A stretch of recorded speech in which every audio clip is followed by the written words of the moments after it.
We're live. I just said, are we live? She says no, and then she goes. Then she screams, "We're live!" in my ear. Because we weren't at that second, but then a second later we were. Anyways, hello friends. Welcome to this week's episode of Hollywood Matrimony Live. We're coming to you live from our cute little room, our movie room, to talk about movies with you.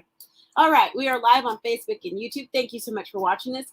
Don't forget to go follow, like, share, subscribe, thumbs up, send smiles, send bubbles, send coins, whatever you want to do. Facebook, You can YouTube, send me money? Instagram, and Twitter. Yes, you can. Now I don't think we're set up for anything. I don't know. If you want to write me a check, I'll tell you where to mail it. Okay. All right. This show doesn't get done for free. Heck no, except it does. It really doesn't, because we got to pay for the equipment. You got to pay for the streaming. You got to pay for the We actually have to pay for movie tickets sometimes. You pay for website. You pay for SLAXX. domain names. Time. Yeah, it's true. Time is money, boo. I mean, there's a lot that goes people into think a lot our of this silly stuff is just show. free. Like, we don't care. We're fine with that. Paying for that. That's not. Oh. And then there are the people that do think that all movie reviewers get paid to make reviews. Oh, I know. And to say nice things it's already about going the on movie. now about with the new. Anytime a new movie comes out from Disney, whether it's Marvel, Star Wars, just straight up Disney movie, if you give it a good review, and it's somebody that's anti, whatever, they automatically think we're paid to give it a good review. Yeah. You're only legit if you give a bad review. Well, sometimes we do. Oh well, if I think it's if it's bad, we will. I think all right. I think you suck. I'll give you a bad review. I will say. You try to find one good thing about everything. I try to find something positive because I've worked on films and done so. I know how much work goes into even the most cheap trash film. I'll try to not bash anything. I mean, there's been films that I couldn't find anything good about it. I might say, hey, this person had a nice shirt in it, and that was the only good thing. But I also don't think it's necessary to majority of the time. There's a couple that I've gone off on because I had some issues with whether it stole from something else, but tried to be, because everything is borrowed or homage, like all the time. But there's certain things that it bothers me more when they blatantly steal from something, but then act like, oh, we didn't know anything about that existing. I'm like, just say, hey, we love this so much. We were inspired by this. We're all inspired by something. Mm-hmm. Yes, can we move our cable back just a tad, please? Pull it. Anyway. All right. So what do we got today, sister? We have such a weird variety of things, but that's what I love about our show. And that's what you should love about us, is that we watch everything. Except for the stuff we don't watch. Yeah, but that's not ever happened. We've watched some bad things. We try to watch everything that comes out, and sometimes we're way behind on, like, if it's like one of the shows we're going to talk about today has been out for a while. Yeah. But I kept wanting to watch it, then I'd forget because I'd start watching something else, and then. Oh, I didn't check the giveaways. Yeah. So. Anyways. Then I kept waiting because I wanted to show her, and then I'd forget to show her and even talk about it, and then I finally thought about it because we didn't really want to watch anything that we had. We were just one of those days, and. I said, hey, you watch this? She's like, what is that? Just one of those days. What? Yeah, I had no idea. So it was cray. I feel like I need to update this, but I can't. Let's just go on. What we got first? We'll get there. Okay, so where do we want to go? There is such a wide variety of things. Oh, this one we're not talking about yet. I'm sorry. This one? Just ignore that, yeah. Okay. That'll be next week. Well, that's even better. Yeah. Why don't you talk about yours first? This one? Yeah. Or the other? Let's talk about that one. Okay, let's talk about this. Fresh in your brain. This is fresh. She just finished watching this literally a minute ago. Okay, so you finished it, right? I did finish it. I don't know how you fell asleep class, so I came home with all the singing. This is the new movie, Cinderella, with Camila Cabello. This is now available on Amazon Prime Video. So if you have Prime, it is now available to you. It is a musical. Okay, so you need to know that. But it's actually a pretty fresh take on the Cinderella story. You do have your stepmother and the stepsisters, but what I actually like about this is that they're not horrible, terrible people. They're a little bit bad, but and some of the other ones, they're just like so gross and hateful and stuff. And this one... Well, they are known as the horrible stepsisters. I know, but man, I'm over that. Okay. So now, excuse me, I'm having a bad allergy day. Please excuse me. But this is better than having snot on my face. The stepmother is Idina Menzel, who most of you know from Frozen or Broadway or something. Oops. And I'm like, don't sit on that thing. And then the stepsisters are actually really cute, and I liked them. And what I liked is that we had some good positive body image represented, because this one of the stepsisters is this cute, chunky little girl, which I can say because I'm a chunky girl, but she can sing.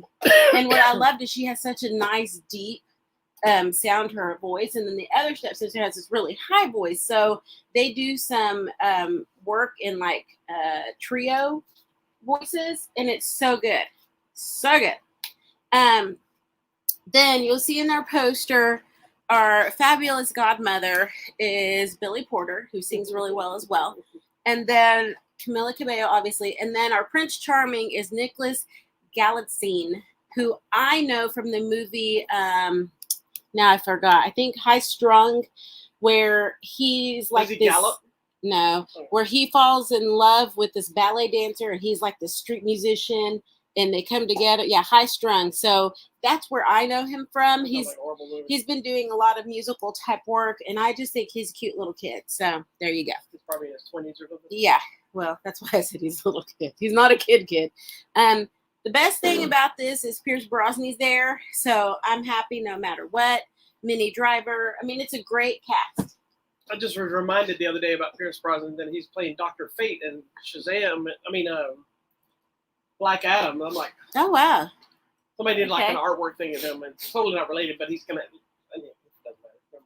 His beard's good in this movie. I know. If you got the keen pointed beard like Dr. Fate, I don't think usually has a beard, but I can see him rocking it. And I love it. Well, he's like Dr. Fate is essentially Doctor Strange of DC. I see. Well, he's going to be handsome as that. I can already tell because he's Pierce Brosnan.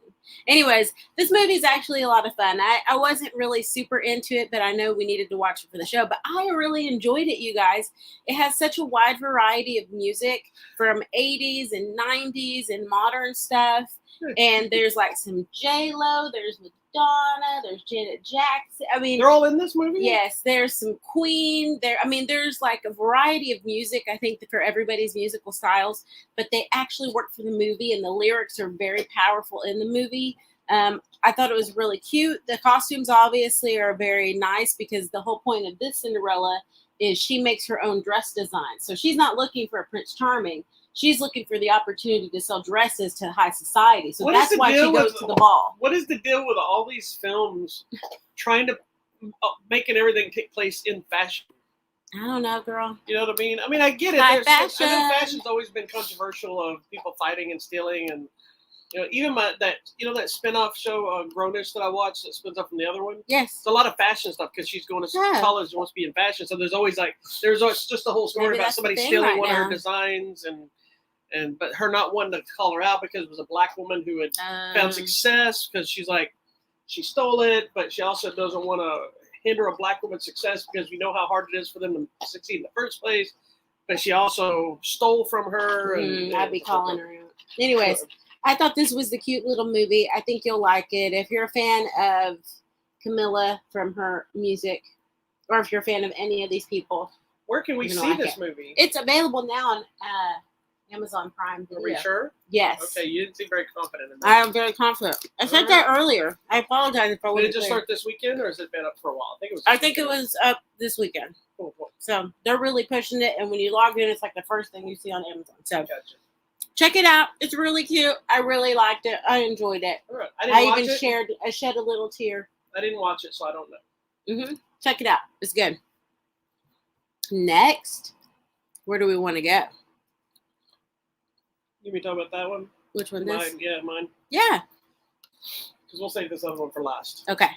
All right. So I was super excited. I wanted us to watch this together. I'm sorry I missed it. Well, we can still watch it again if you want to, but it was a time thing. So with all the hype on Mortal Kombat right now, because of the movie that had come out earlier this year, the reboot of the franchise, it seemed to do really well. So hopefully we'll get more, whether you loved it or not. Prior to that, they had started an animated series not TV series, but like feature film series, which I thought cool. Well, at the time, I don't think it was known they were going to do more than one film. They came out during the pandemic last year. Ironically, it was this movie called Mortal Kombat Legends: Scorpion's Revenge. Okay. And it was the first movie during the pandemic that was offered to me, and then they never sent me the thing because then all the stuff shut down. So they only sent me the digital copy, which is fine. Not a copy, a link. A link thing. So I had watched it, and then I was like, I love it. It's like it's a rated R. It's hyper violent, like blood splattering, people being cut. It's the way Mortal Kombat should be. Yeah. So now jump way ahead. They made a sequel of Mortal Kombat Legends: Battle of the Realms, which is a direct sequel. The same cast came back. Where the first movie, I like the first movie better because it deals a lot with. It has a similar opening to the live action movie with Scorpion and the family and the Sub-Zero and all that stuff. But it goes a little more into the depths of Scorpion going to hell and trying to get out of hell and fighting demons and that kind of thing. Well, this one is dealing more with more of the Liu Kang and the Raidens and Scorpion's brother not Scorpion, Sub-Zero's brother, who's actually more of a good guy than a bad guy. He's actually in the game as well, if I'm not mistaken. Well, kind of like the movies when you watch. Remember where you see Sub-Zero show up in the second movie, but it's a different guy, and he's good.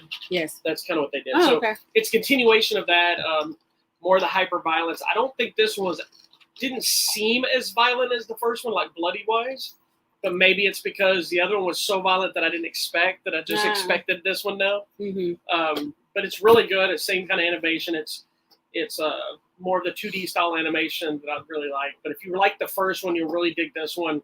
It's a lot of fighting, a lot of killing, a lot of powers and demons and blood and shooting things and screaming, "Get over here," and finish him and all that kind of good stuff. And tons of new characters show up.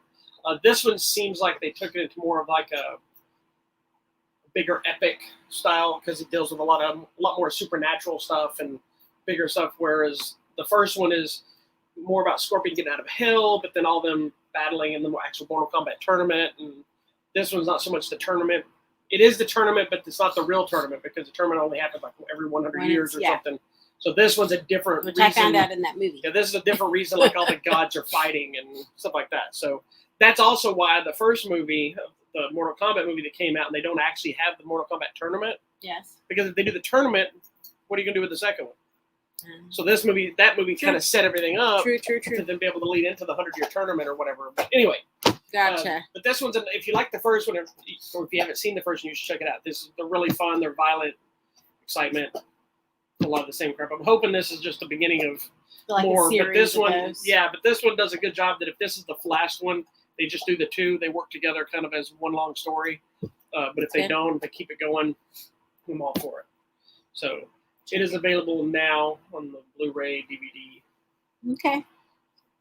Cool. I think it's now. I think they came out this week. Okay. Yeah, they came out last week. So you should get it. I'm assuming we have it because that's how you watched it. Yes, I have this copy. And I'll have you know that before the last Mortal Kombat, I went back and bought the other one, so I'd have my own copy. So I rewatched the first one before so I watched them back to back. If you can, watch Scorpion's Revenge and Battle of the Realms back to back. It makes for a better experience. Yeah. Okay.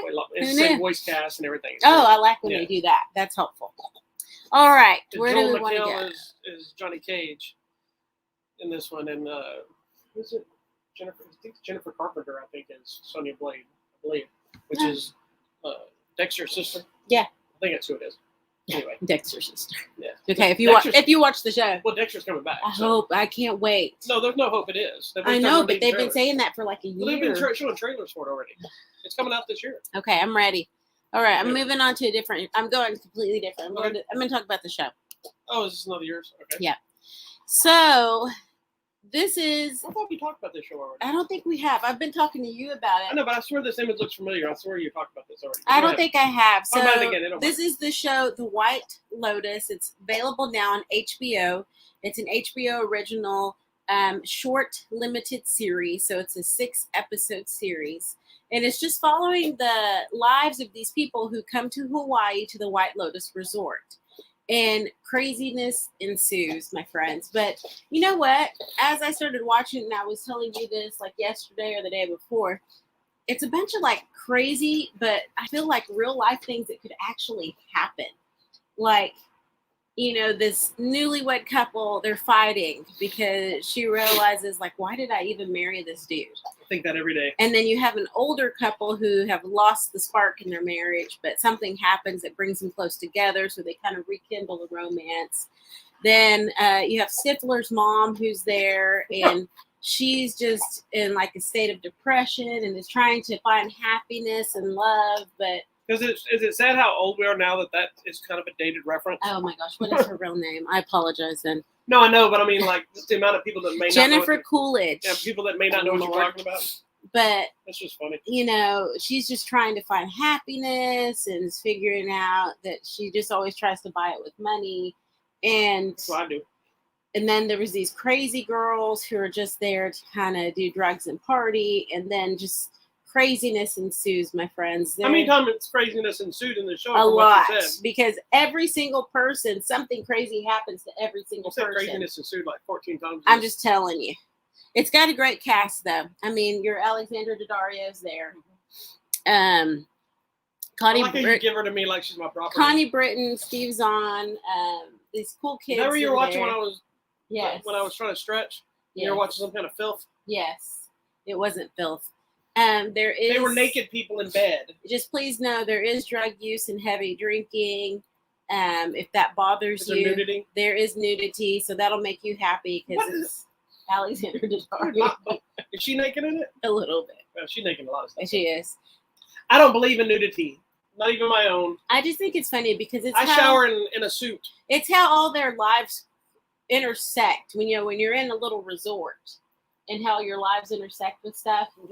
And, you're at dinners and you're like, tables here, your tables here. You're like, hey, what? And then I don't like those people. They're like, hey, where are y'all from? They'll take you back to the vacation friends and would you hang out with these people? Yes, like no. Which, mind you, Vacation Friends did so well, they're developing a sequel. Are they? Well, that's the crazy thing about the show, The White Lotus. It was meant to be just a limited series. But people have been like so moved by it and the fans are like all about it.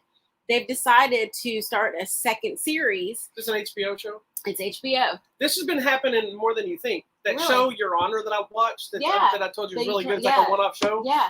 It was so popular, apparently they're doing another season. See, that's exactly Bryan what's happening apparently with coming back because he took it as a one show, but he liked the show so much too, and he said he's going to play it again. And so that's what I was like, man, how are they going to do this? But the news story says with an all-new cast. So I'm assuming it's new people now coming to the resort. Yeah, that's the kind of thing they could do a lot with. But we'll have some after effect because some aftermath of some of the people that worked with the resort, things happened to them, so they won't be there. So now how does it now interact with the new guests that come? It's going to be cool. And there are some characters that are still lingering about, so maybe they'll make some reoccurring appearances. Don't know. But you should check out the show, The White Lotus. It is on HBO now.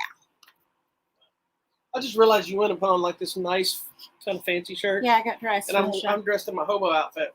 That's okay. You can do whatever you want. I can do. You can do whatever you like. Do you want to go here then? Sure, why not? Okay.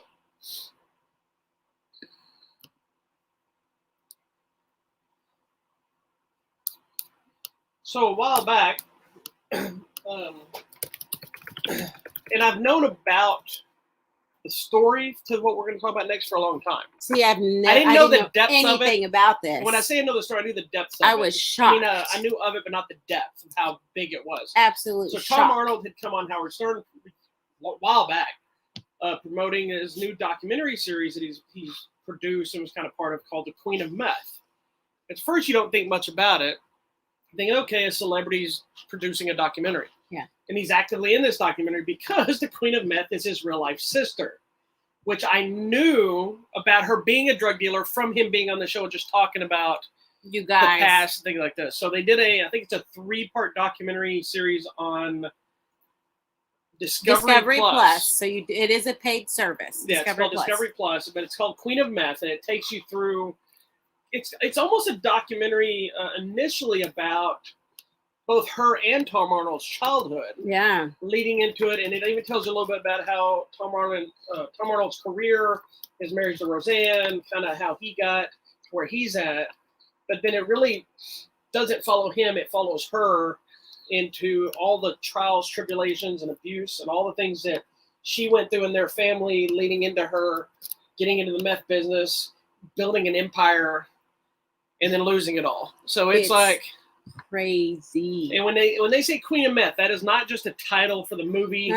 She is in this small town known as this, but this was an empire. This was a drug empire. Correct. So with planes and cartels and various businesses that were they were real businesses, but they also doubled as fronts, but they also doubled as stuff that they needed for the business. So they created a business to make money. So let's say like a car dealership. So now they could give cars to anybody they need. They can make money selling cars, but then they also could use any car they wanted to transport stuff, and nobody would really ever catch on to them. Correct. So anyway, this so is crazy, you knew guys. nothing about I knew nothing. And you're like, yeah, it's Tom Arnold's sister. I'm like, what? What are we watching? So, oh my gosh, you guys, this is insane. And oh my gosh, it's one of those stories that tells you how one thing just randomly leads to the next thing, and randomly you're selling meth. And it was never her intention to hurt anyone. Never her intention to get an entire city, like little small town, hooked on meth. Well, what's crazy about it too is normally you hear that statement and you think about drugs, you're like, of course nobody ever wants to hurt anybody in drugs. But here's the thing is, throughout her business, she did nothing but give people money to buy house. She gave people houses when she started real estate business. Yeah, she was giving money to the community. She basically single-handedly funded this entire community through the business because she wanted to help people. She was just trying to help her friends. She just kind of happened to be doing it with an illegal business that took everybody with her. Yeah. So when things come crashing down, a lot of other people come crashing down too. The story to begin with is kind of sad. Just their upbringing, and obviously from a broken home, and their dad didn't seem to really care. So then they went with the mom, but the mom obviously had some substance abuse issues, which led to them having substance abuse issues. And like I said, just one little small thing, and they're like, hey, you want to sell this? You'll make, $50. And she's like, okay. And then it's like, well, what if I buy more? I can make $300. Well, and even I think it's just kind of spiraled out of control. When it's crazy sad how the meth part isn't even really the saddest part of the movie. It's like that whole first episode is the most depressing. Yeah. Because the first episode, when you're hearing just her life, about her getting married at 14. And her mom kind of pawned him off and being okay with it, and you see in the anger, because like Tom Arnold has clear anger for his mom's death at all. And there's a fight between them, not him, mom's dead, but him and his sister at the graveyard, at her mom's grave, and you can see him screaming at her like you had. And this lady's like, she did what she could, she was very nonchalant. Well, I think because she's accepted it. I mean, she did the time, she accepted it, and he hasn't, but. Well, it was very clear too that her and her mom had a relationship that were like two best friends, not like a mother-daughter, where Tom and his brother were more pushed to the side. Mm-hmm. And these are people like her and Tom, like I think he said something like when they first moved in there, he was like 14, he walked in to move in with his mom, and first thing his mom told him was like, there's beer in the fridge. You can bring any girl you want, do whatever you want. Just don't cause any trouble around here. That kind of thing at 14. Yeah, she wasn't really a mom. So all their addictions and stuff came from, free range. Like, people try to say, sometimes you say, people blame their parents too much for their stuff. But there are elements on certain situations. I'm a big fan of the quote. I think Jeff Foxworthy says it one time where he's like, one time we'd like to see somebody going on a talk show and say, my mama's great, my daddy's great, I'm just a shithead. Because a lot of times that is the case. But you look at this and you hear what was allowed that's when the mom or the dad or somebody should have stepped in and said, no, you can't marry this person, and no, you shouldn't be drinking that thing. Yeah. And then all this story not only spins all that stuff, but the last episode, when she's revisiting with some of the people and having talks, and you started hearing about how the generations and generations of people have been affected by their thing that nobody would have ever even thought of that part of it. And not just like their own family, but like other people's kids of kids. Is what when some person says something like, yeah, my daughter was addicted to meth. Both my grandkids are on it, or something. I don't know, something like that. And you're just like, Jesus, all this started because of this one person's abuse. Yeah, and then the sad thing though too, because of that, what you're saying, the lasting effects of it, like now that she's kind of just normal per se, it's still a problem. Yeah. Because they brought it in. So here's the other crazy thing of why she was the queen of meth here is because at that time period, meth was only in California. So they were making these big old drug runs to bring it over here. So in the Midwest, it's now in her little city, but then it's spurred out to like 5 different states in the Midwest are now all addicted to meth. And they're like, what the heck's happening? So, man, this is the craziest story. I had no idea this was happening at all. Like, where have I been? But this is insane. And it's just a normal lady. And she was trying to make a living. She was trying to give her friends jobs.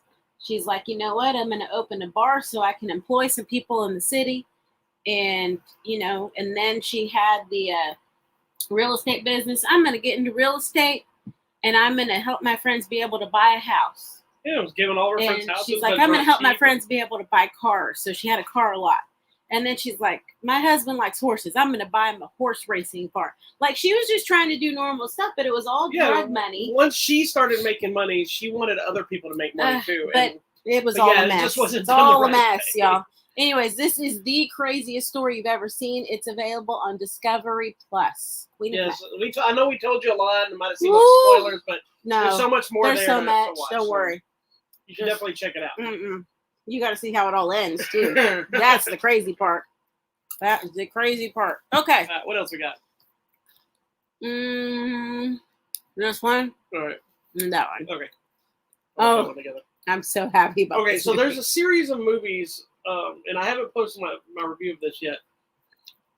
This is subgenre of horror that I call inanimate killers. Yes, it's true. It's basically taking inanimate objects or things that wouldn't be stuff you would think would kill things and make them a centerpiece of killing.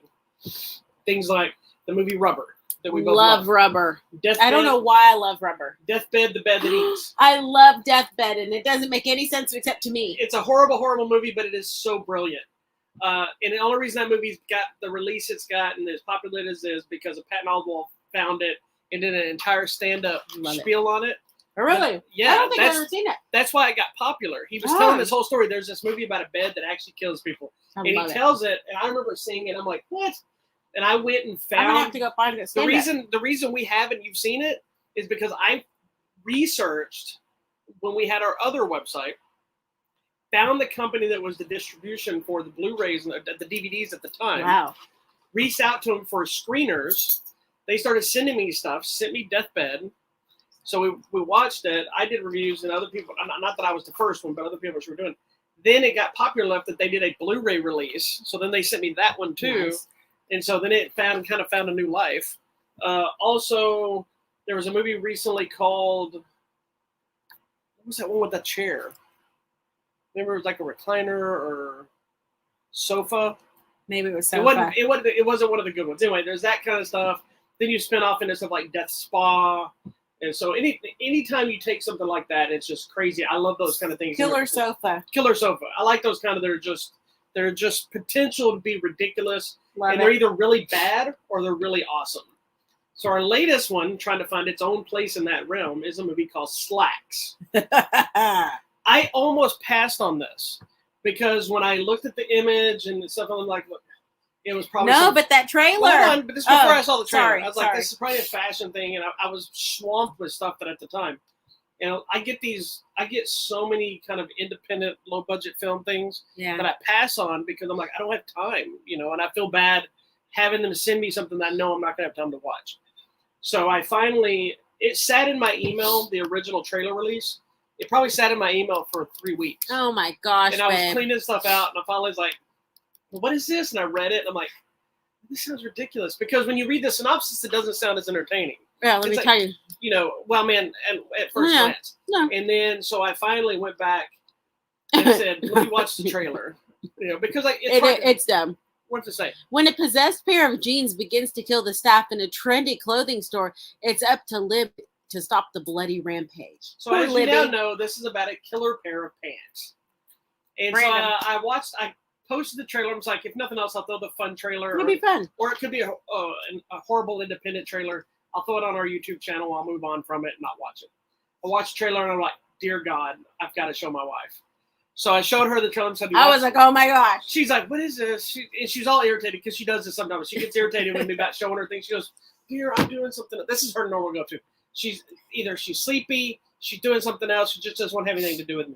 And she'd be like, dear, I'm not in the mood for this. I want to go to bed, or I'm trying to do something else. Dear, I'm working. What is this? That's usually exactly what happens. And so this case, you got instantly excited. Oh my gosh, I was so excited. I was like, yes. So then instantly I had to go back and request a copy of DVD. And when it came in, I was like, hey, dear, guess what showed up? I showed her. She goes, oh my God, I got to watch it. I'm like, well, you got to wait a couple weeks. So that's not the one we're going to watch. So it's been sitting there, but we finally watched it. And what did you think? I love this movie. It's super stupid. It's dumb, but it's actually kind of a message about sustainably sourced products. There's a deeper message here than I thought it was going to be about sweatshops and social media and how the influencers. It is. I'm going to start like you said. It's stupid. It is. It's silly. Horribly stupid. It's silly. But there's so much more to this than I thought. I literally thought it was going to be this clothing store, and it was going to be some ridiculous story of this pants.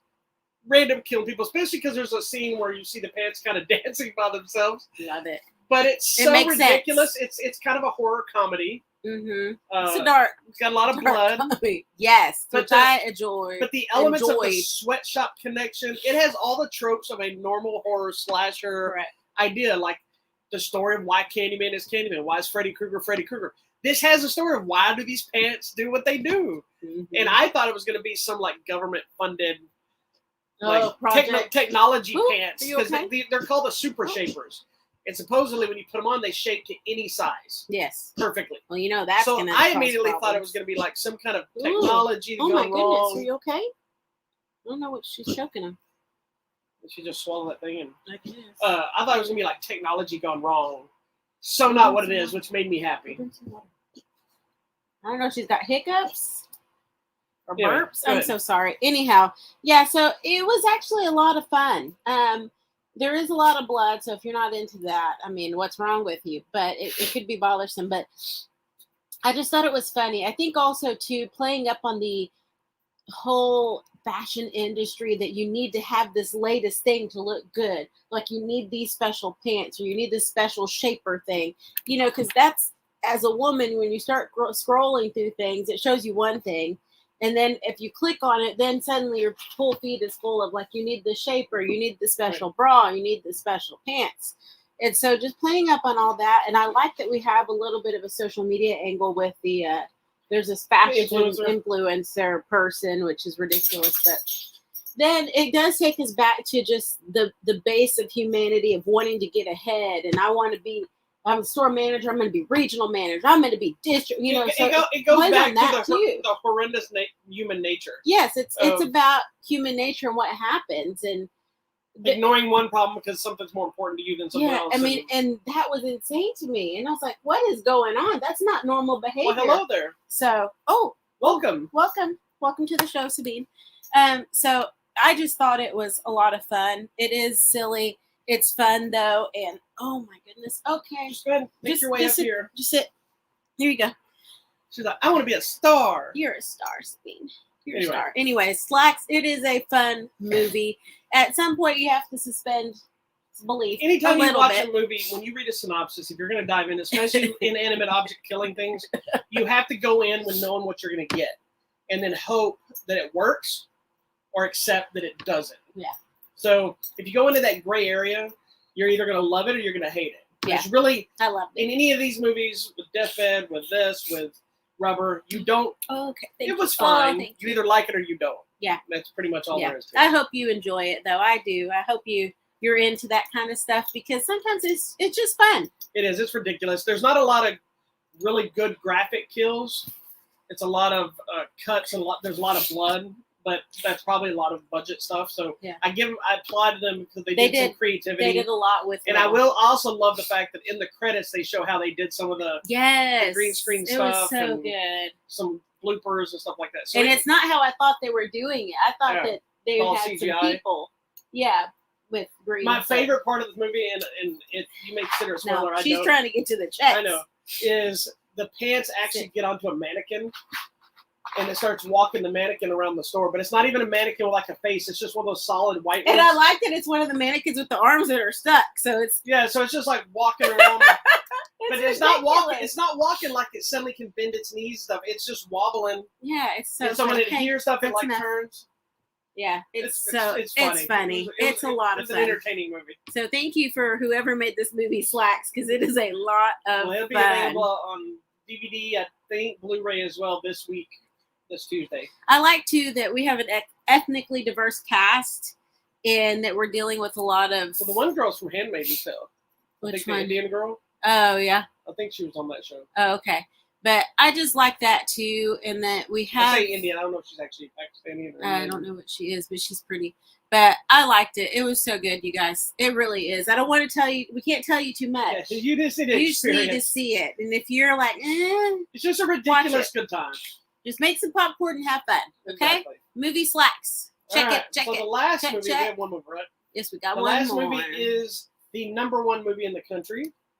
That has overperformed expectations, I'm very excited to announce, is the latest Marvel Cinematic Universe film that introduced our Asian hero, formerly known as Shang-Chi, now Shang-Chi. Shang-Chi. Legend of the Ten Rings. Let's say it right. Everybody I know called him Shang-Chi our entire lives since he debuted in the 60s or whatever. Yeah, we're saying it the American way. Yeah, but it's Shang-Chi. It's Shang-Chi. And it's funny. There's a thing in the. Well, I can tell you this part because it's not really part of the story. Okay. In the movie, his character's name is Sean. Oh, that's what I kept thinking. In America, he's calling himself Sean. Oh. So there is a joke. It's like, our real name is not Sean, it's Sean. And she goes, "You changed your name from Sean to Sean." It's like that was kind of silly. Anyway, so I'm a big fan of this character. I'm a late bloomer to actually reading a lot of the books. But I've always loved the character because, it was Master of Kung Fu, Deadly Hands of Shang-Chi. The original character was, if you don't know, oh my goodness, there's a change. This is a new version of the character. This is not the comic version of the character. Okay. There's two comic versions. There's the more modern, and then there's the original. This is neither one. This is kind of its own new thing, but doesn't ignore its history. It is an amalgamation of its old and new to make something even newer. Even better. The original Shang-Chi in the original comics, his likeness, he was based on Bruce Lee. The popularity of the comic was because, I believe it was the series Kung Fu. And he was actually Fu Manchu's son. Oh. But when all the stuff of Fu Manchu character being kind of racist, or, whatever, they ditched that character. They connected it to different characters and whatnot. And so it's the original one. He wears like a red gi with a headband. He's barefooted everywhere. He's walking around the streets barefooted and lost, kind of like a fish out of water thing. Yeah. The story of why he left his father in the original series is actually partially in the new movie. They took the same idea and kind of slipped it in there as part of the reason that he left. Okay. But it's not the same. But it was an interesting. I was happy to see, like, hey, that's the original book. I was really afraid going into this because, finally getting a martial arts Marvel movie. Up to date, Doctor Strange has been my martial art Marvel movie because it had all the Asian themes. Yes. You had Scott Adkins. You had a lot of karate fighting. Yeah. I always told everybody that's the karate movie of Marvel. That has changed. We have this new one. I was a little worried I'm not a fan of the new Shang-Chi books. I'm reading it now. It's fine, but it's way more superhero than Kung Fu, if you will. But I am happy to say this movie is awesome. Oh, good. It's Crouching Tiger, Hidden Dragon meets Marvel. Nice. It feels like the I never say the word right. Hold on, let me pull it up so I can make sure the pronunciation is correct. Okay. Of the kind of movie that it is. It's very reminiscent of the. Don't start, guys. Nope. I never say it right. It's like Wuxia. Anyway, I can't ever say it. It's WUXIA, which is a Asian film genre, which is martial heroes. So it's like movies like Crouching Tiger, Hidden Dragon, Jet Li's Hero. Any movie that's like a martial arts character that's kind of a big hero. Yes. That's what that genre is. Oh, Guys, my stop. goodness. You have to put somebody out. Stop. You need to go outside. Come on. I'm in the middle of talking. Okay. I'm moving. She did not see this movie yet. I haven't seen it. Tomorrow, I'm seeing it tomorrow. I'm gonna keep it vague what I'm talking about. She's not going. Anyway, so with the new film, she's now just sitting here. It's an interesting take because you definitely feel like you're in the Marvel universe, but just come back. You can throw him out. You definitely feel like you're in the Marvel universe, but it has a lot and lots and lots of Asian mythology. So we've seen in the evolution of Marvel, we've gone into the world of aliens and superheroes and space, and Doctor Strange and magic, and now multiverses are coming up, things like this. So with this one, we're going into like Asian mythology, like to the point where you see some of the like mythological Asian creatures kind of represented. Oh. They feel like those epic kung fu movies. There's different styles of martial arts. There was one element that I was really like. The fighting is amazing. Yeah. Which I was concerned. I'm like, is it going to be too Marvel-ish, or are they going to really go into? A lot of the movies are actually subtitled because they're Asian people talking. Good. I love it. Tony Leung, who is a big Asian star. He's done a ton of stuff. This is actually his first big Hollywood production. Oh, good. He's been trying to break in, but he didn't want to be, one of those stereotypical Asian tropes. And he plays the character. Now, for anybody that thinks that the 10 Rings sound familiar, I'm going to give you a non-spoiler thing because it will make the movie make more sense. Okay. The 10 Rings have been within the Marvel Universe from the beginning. So we've all seen it, whether you remember seeing it or not. I don't remember. The 10 Rings, so if you go back to, we'll jump to Iron Man 3. So you remember in Iron Man 3, you had Ben Kingsley's character. Yes, who was the Mandarin. Yes. And then he ended up being an actor, and it was all fake. And then they said Guy Pearce was the Mandarin. Yes, right? yes. He was the 10 Rings guy. So he was like the terrorist organization, the 10 Rings. If I'm not mistaken, the original Iron Man, the terrorist that kidnapped Tony Stark, are part of the 10 Rings as well, where he builds the armor. So it's like a group. So they're a terrorist organization, and that's slightly touched on the movie where you see how the 10 Rings have expanded to more than just Asia. But if you haven't seen it, you need to kind of watch it before you watch this new movie. Marvel used to do those Marvel shorts, which were you're killing me. Those little short films that they would do that would connect stuff. Yes. They did one where there's a reporter goes to see Ben Kingsley's character in prison. Remember? And he's talking to him about being the Mandarin and this and that, and he was just an actor and blah, blah, blah. And in that trailer, we all knew that the real Mandarin was going to show up at some point because we're left to believe that a lot of people were irritated because Ben Kingsley was a fake Mandarin and then Guy Pearce was the Mandarin. We're like, really? Because the Mandarin's a real character in the comics.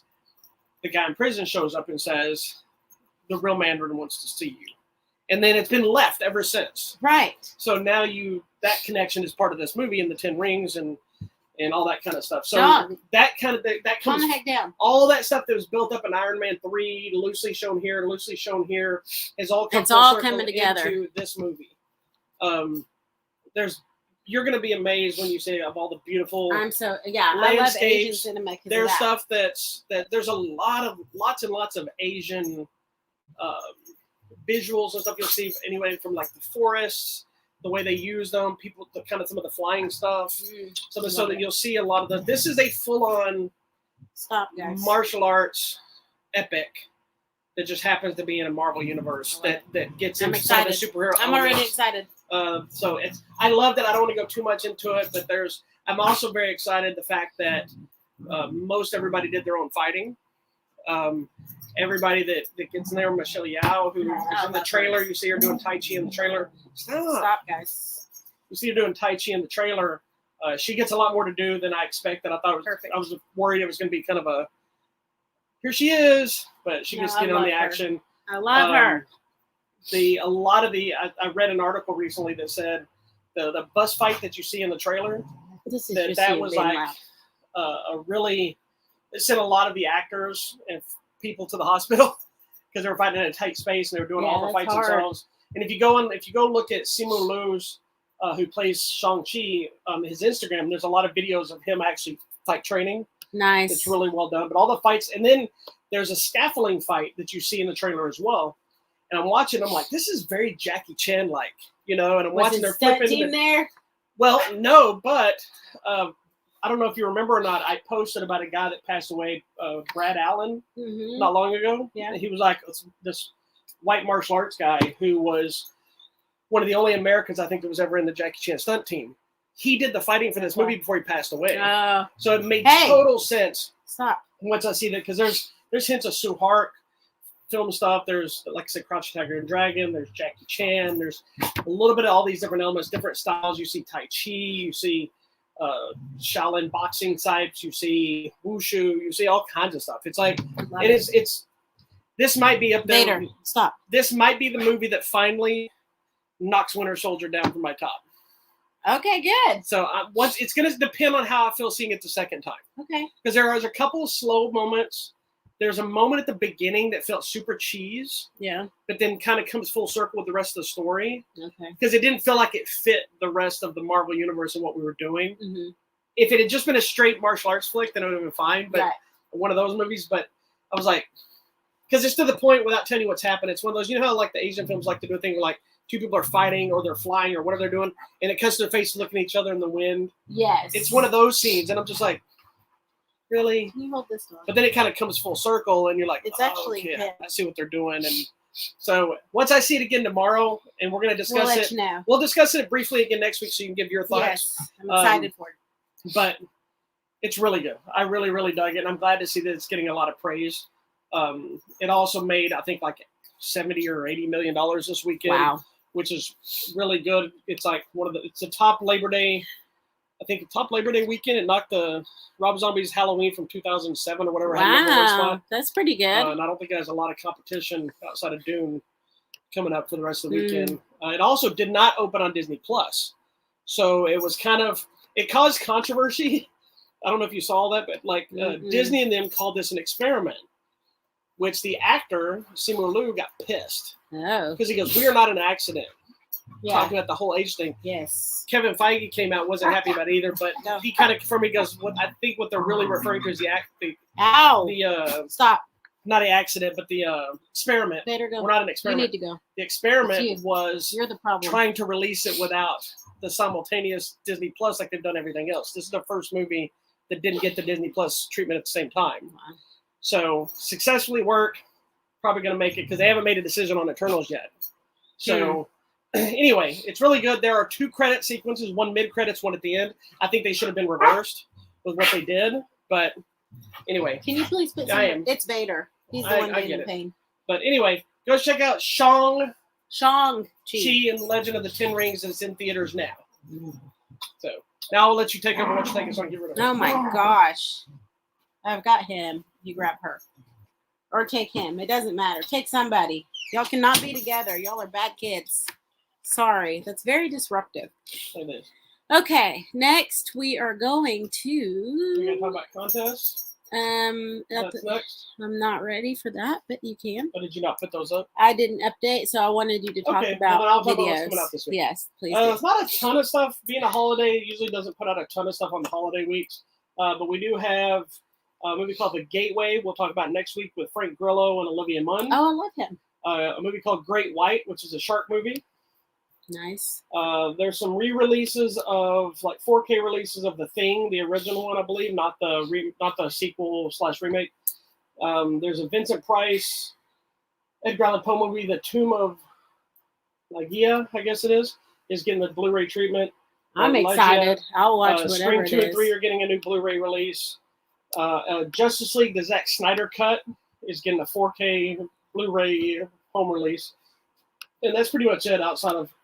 there's also a Star Trek 4-movie collection that are all getting the 4K remastered, so they're all getting released on 4K. That we'll talk about briefly next week. And I think that's pretty much it. Most everything else is like some older stuff. Okay. Hold on one second. I'm not ready yet. Well, I'll just start telling. And my thing is just having problems. Don't worry about it. I'll just tell everybody. All right. They can go to our website if they need to. Go to the website. I'm closing technology. this down. So we got a bunch of, not necessarily new contests, because we talked about some of them, but we got random things that pop up now. We still got some copies of Spirit Untamed that she talked about last week. If you want to get copies of that, that will be ending in the next week or so. We've still got copies of The Conjuring 3, The Devil Made Me Do It. That will be ending here pretty soon. Copies of In the Heights, the musical Lin-Manuel Miranda film. Yep. Martial arts flick called Crazy Fist, which I'll talk about next week. Excuse Crazy me. Fist. Copies of Zack Snyder's Justice League on 4K. Nice. And the other one we'll talk about next week, which is called Straight Out of Nowhere, Scooby-Doo Meets Courage, the Cowardly Dog. We have copies of that. We'll be talking about that film next week. There you go. All right. Then coming out at the theater or online. So coming out this Thursday on Netflix, we have an interesting movie called Blood Brothers, Malcolm X and Muhammad Ali. So it tells about their friendship and their relationship. So that should be interesting on Netflix.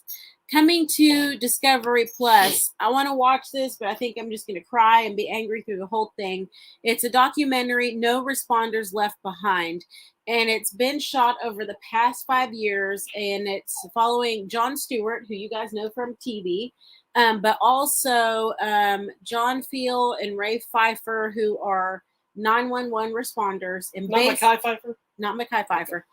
This ain't no Mekhi Pfeiffer. So this is basically...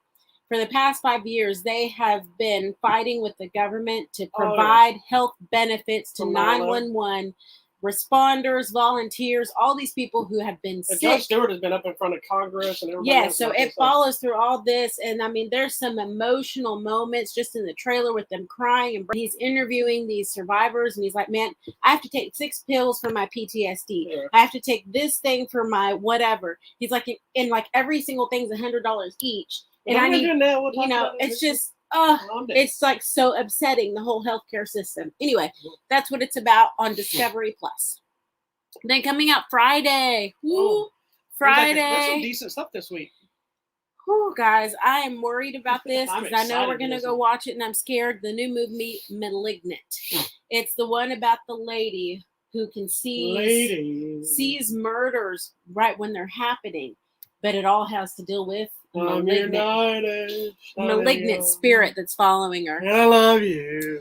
This one might be fun and interesting at the same time. It's the movie Queen Pins with Kristen Bell, and it's based on the true life story of these ladies who started this coupon ring and were like stealing basically money and getting free products from these massive coupons they were printing and shipping all over the place. Those are my favorite stories of the most ridiculous crimes that like, what? How did they pull that off? But the postal inspector got wise to them and started tracking it down. So, and it has been spawned. So that's going to be good. Malignant, I guess it's also coming to HBO and theaters. Yes. So you have an option there if you want to watch it at home or in the theater. Prime Video, a movie called The Voyeurs. There are some voyeurs who are watching their neighbors and their sex lives and find out that things aren't always what they seem. So they get caught up in it. This one's coming to video demand and digital.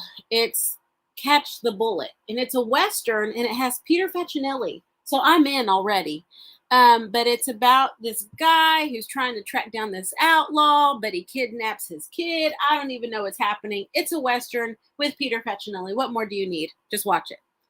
Coming to Netflix, this looks really cute. It's a little animated feature called Fire Drake and the Silver Dragon. It's a little dragon movie, and its voice actors include Freddie Highmore, Patrick Stewart, Felicity Jones. I'm in. You said magic names. You're in everything, though. I know. Coming to Netflix, a movie called Kate. Kate is poisoned and only has 24 hours to figure out who did it and if there's a cure. Is that what's her face? I don't know. Mary Elizabeth Winstead. Yes. Oh my God. Yeah, that's one's been. And Woody Harrelson. Yeah. So we're gonna watch that. Coming to Apple TV Plus. This is interesting too. I want to watch this. It's past the card counter thing or whatever. It's limited release for us. Because I had a screening, but we can't. Okay. Apple TV Plus. This is a film called Come From Away. And it's actually filming the Broadway performance of the production of the same name, Come From Away. And this is so interesting because it's actually based on the true story of during the 9/11 thing, all these planes got diverted to this small Canadian town. And suddenly this town was overrun with 700 people with nowhere to stay. So this town actually comes together. They start housing these people because they are stuck there. This is after 9/11 and there were no flights for weeks. And so all these people from all over the world. Why are so many 9/11 things coming out this week? Hey, babe, it's 9/11. Oh. And it's actually just very emotional and moving just from the trailer. Like this one lady's like, hey, I work at Walmart. You want to come stay at my house? You know, because they had no choice. There were just these strangers stranded there for days and days. And, you know, some of the stories are based on actual true stories of people that they met and they housed and just everybody coming together. So it's one of those really nice emotional things that I think you're going to like. This one's a limited release, but I'm looking forward to this. Some zombie thing. If you come across that. Video demand and digital dating in New York. That just sounds horrible. Dating and being in New York right now because they have so many problems. Poor things. Pray for New York. And I hope this comes up somewhere near us. There's a little documentary about Dr. Fauci, but you may hate him, you may love him. There you go. That's what's coming out. I think the big ones obviously are going to be Malignant and the Queen Pins. So something for everyone. There's a movie coming out I wanted to tell you about really quick. Okay. I don't think it comes out till October, but it stars Ann Dowd, Jason Isaacs, Martha Plimpton, and Reed Birney. Okay. But it's interesting because it's I think it's gonna be one of those movies to kind of be looking out for. It's called Mass. Okay. But it basically says years after an unspeakable tragedy tore their lives apart, two sets of parents agree to talk privately in an attempt to move forward. And basically, what it does from the trailer is it looks like it sits all four people at a table, and the whole movie is just them yelling and talking and dealing with their emotional. And if I'm not mistaken, I want to show you. I don't want to say y'all, but watch the trailer.